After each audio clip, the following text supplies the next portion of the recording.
سلام دوستان، امیدوارم حالتون خوب باشه.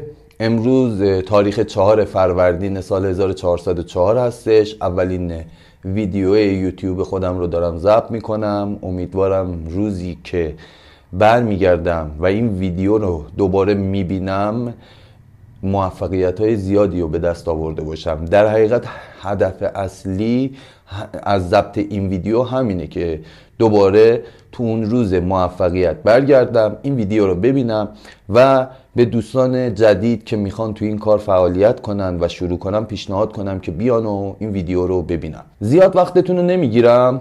حوزه فعالیت گیم هستش، همونطور که مشاهده میکنید تو بک‌گراند میبینید و البته در مورد استریم و گیم پلی و آموزش هم محتوا داریم. گیم پلی و استریم کردن که بحث مجزایی هستش، ولی خب در مورد آموزش چه آموزش هایی در حقیقت ما میخوایم اینجا انجام بدیم. وقتی که این کار رو شروع کردم، قبل از اینکه این ویدیو رو ضبط کنم کلی چالش داشتم. چطوری استریم رو شروع کنیم، چه کار باید کنیم و کلی محتوای آموزشی رفتم نگاه کردم، به صورت پراکنده همه رو جمع کردم و اینا رو یاد گرفتم. حالا آموزش ها چطور خواهد بود؟ ببینید، این آموزش هایی که توی این چنل میذارم براتون در حقیقت تمام مشکلاتیه که خودم سر راه شروع این کار بهش برخورد کردم. به عنوان مثال شما میرید به عنوان یک کنسول پلیر یه کارت کپچری میگیرید و میخواید تصویر و صدا و اینا رو انتقال بدید روی لپتاپ.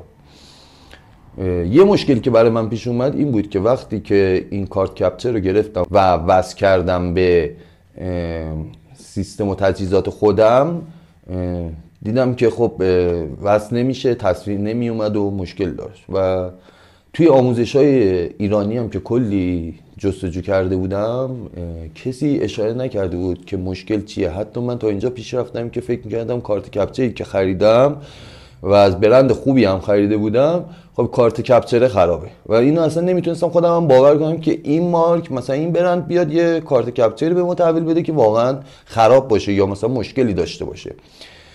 در نهایت تونستم توی یک آموزش خارجی متوجه بشم که خب برای اینکه شما این تصویر رو بیارید باید بری یه تنظیماتی رو توی دستگاه پلی استیشن هم انجام بدی تا بتونی این تصویر رو انتقال بدی رو صفحه لپتاپ که بعد بتونی رو OBS تنظیم کنی، ضبط کنی و استریم کنی و حالا مسائل دیگه.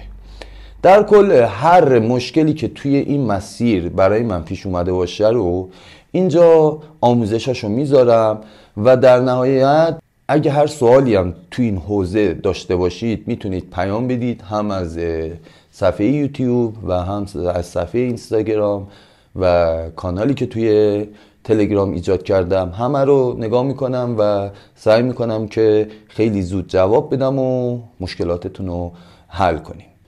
امیدوارم که همیشه و همه جا حالتون خوب باشه. ممنون که این ویدیو رو تا آخر نگاه کردید. سپاس.